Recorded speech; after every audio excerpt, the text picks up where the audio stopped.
Alright, guys and girls, if there's girls watching, probably not, but anyways, hopefully there is. Anyways, that's not the point. No, it's not Copper's ugly mug this time. You get my ugly mug this time.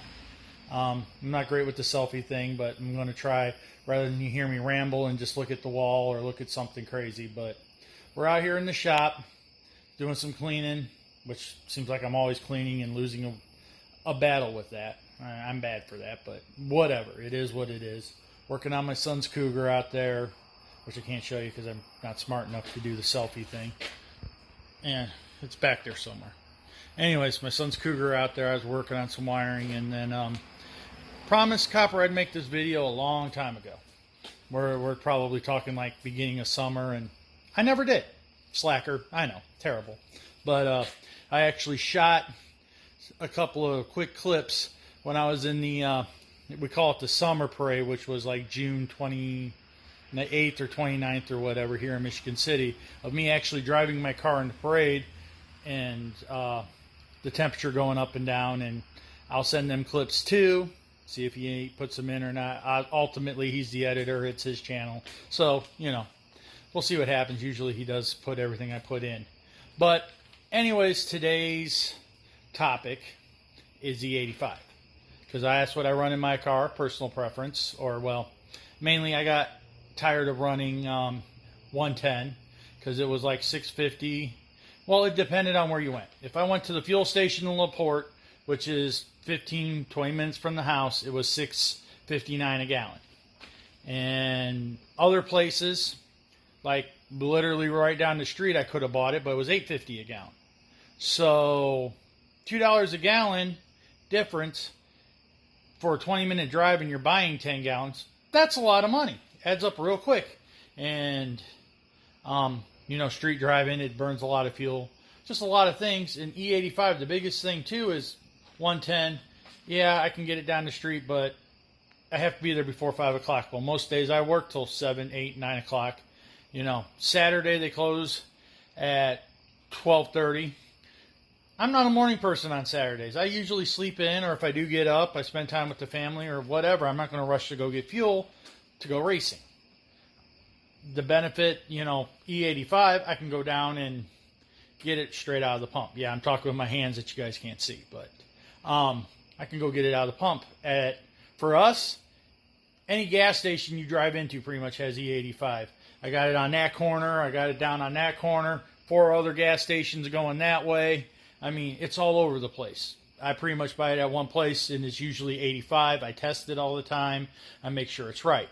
So the benefits outweigh the cost. Plus, it's $2 a gallon.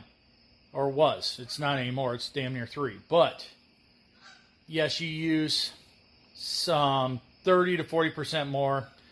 I've noticed it's a little bit more than that for me, but I think a lot of that's warming up the car and things like that, because that's one of the downfalls, and we're going to get into that, is it takes forever to warm up the car. I actually just warmed up my car because I hadn't done it in a while, and I like to get the E-85 moving and yada, yada, yada, yada, yada. So, like I said, I just warmed up the car, brought it up temperature, and I'm like, you know what, I need to shoot this video. I've been putting it off. I think about it anyways, you guys, I'm starting to ramble. Back to the point. E-85 is a great alternative, and it's worked great for me. You can go, like I said, I go to pretty much any gas station or fuel station in the area and can get it. The car runs great on it. It actually ran faster with the E-85 than it did with the 110 in it. I don't know. We changed the converter and did an E-85 conversion at the same time, and we picked up 4/10. That's all we did that winter. And not sure which one did more or less, but that's what happened. We ran 4/10 faster, got the car down into the 1050s, then worked on it a little more, got down into the 1040s, 1050s in the heat.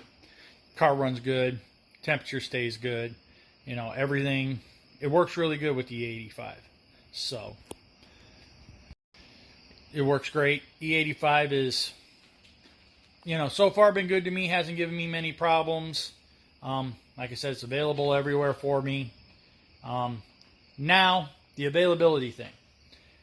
I, on occasion, go to 3-day races. I didn't really do it this summer, but that's a whole nother subject. Life happens. Summer's been crazy for me. Have kids graduate high school and just busy. So we didn't race a lot this summer. Honestly, we've had the car out 4 times. And 2 times was at the same race the same weekend. And we honestly haven't done that great with the car when we did take it out. You know, had a trans brake issue, which was my own stupidity. And then because I broke her ground and didn't fix it, that I thought I fixed, and car wouldn't stage right. But we fixed it, and then we went 4 rounds. But second time out with the car, we went to Norwalk for the Ols race, and the car just wouldn't. It ran weird numbers and then would pick way up both days. Then we went to 41. Yeah, I'm messing with my face. Went to 41, had a flat tire before first round. It's just been a year, and it is what it is. I'm getting off track. Anyways, make sure you take enough E-85 with you, or make sure it's readily available. I made that mistake last year at the Bottom Bulb Challenge at Martin, Michigan. I went up there. I think I took 20 gallons with me, and maybe 30. I don't know. We took a lot of fuel with us. And by the third day, or the second day, we were starting to get low. And didn't think we'd make it through the third day. And I'm thinking, oh, Martin's big drag strip. You know, there's a bunch of people go there. E-85's got to be close. No. It's not close. We found it downtown Kazoo at some speedway that was kind of shady, and stuff worked great. No complaints. But it took me half hour to get it there, half hour back. Trying to find it at 9, 10 o'clock at night in Michigan. It was a pain. That'll never happen again because I didn't this year because we didn't race a lot. Hell, right now I still got stuff in my enclosed trailer. I can't even load the car in it. So, I'm going to put a barrel in the trailer and keep it full. And have an electric pump to pump it out with.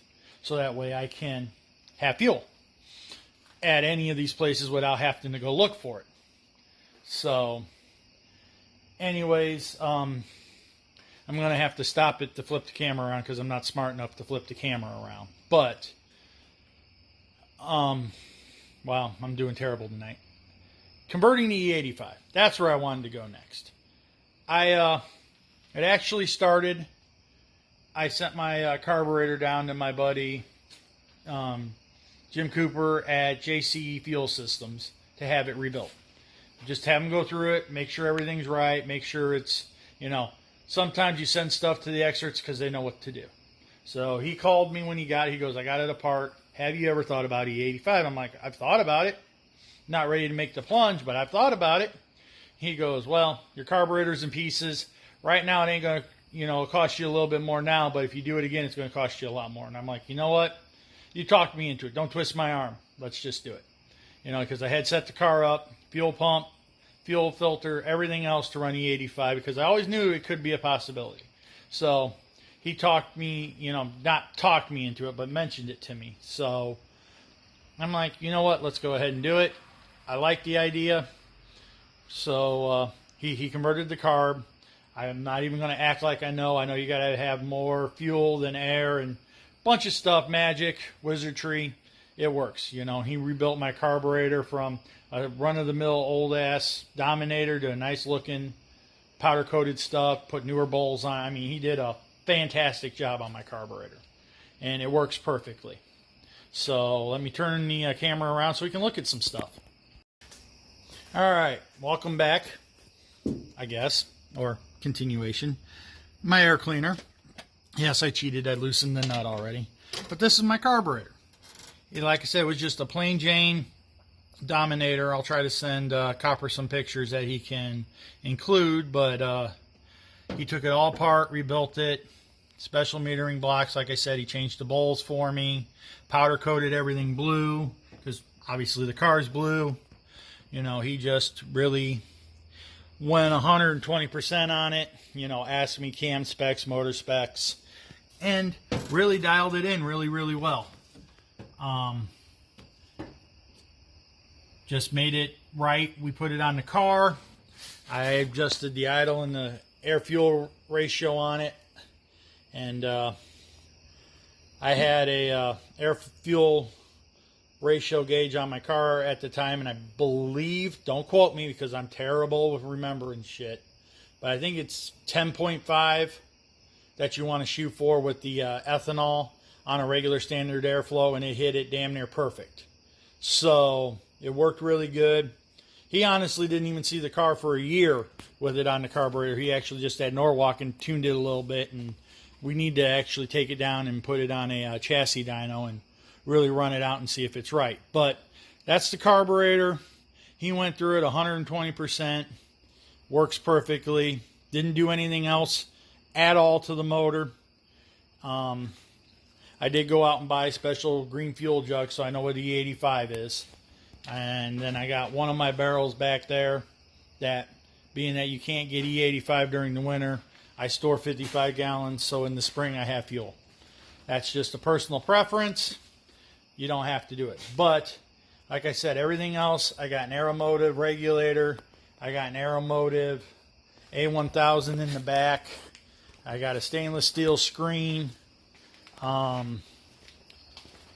Fuel filter, because you got to have all that stuff, but I set the car up with all that stuff, so that way, if I did want to do E85, I could. I tried to be proactive and put a light back here, All-Star, when I did the new fuel line and the fuel pump, because you got to run a dash 10, dash 10 to the front, dash 8 return, have to with an A1000. And I did a dash 12 feed line from the fuel cell, as my wife calls it, the garden hose, to the pump, and it feeds it with no problems. So, just a little thing. The other thing I was going to touch on was the cooling system. This motor does not run warm at all anymore.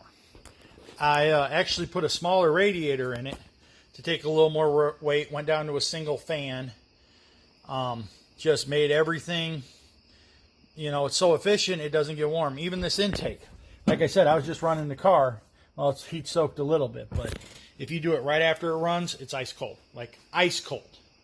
You can't, it doesn't get warm unless you really, really work at it. So that's another pro to it. But you want to be, from what I've been told by Mr. Cooper or JC Fuel Systems and a bunch of other people running E85, you want to be at 180 degrees for optimum atomization and all that big word stuff. Okay, back to my ugly mug. Sorry. Can't help it. Just, the way it is. Anyways, that's my little thing on E85. Maybe trying not to ramble on too long here. But it works good for me. I like it. I made the plunge. I don't regret it. Works good.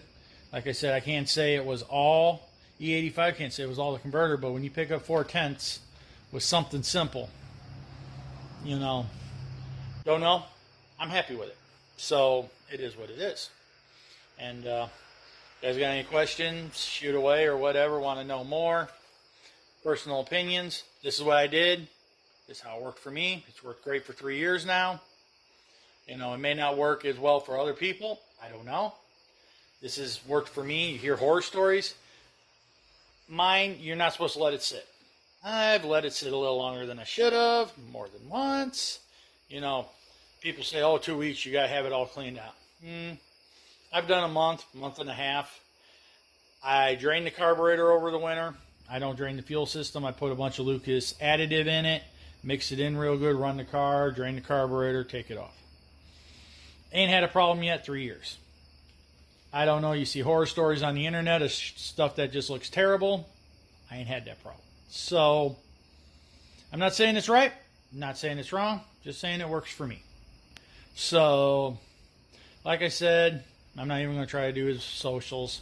Got questions, hit him up, and then he'll hit me up, and then I'll get back to him or whatever. So, you guys have a good one, and we'll talk at you later.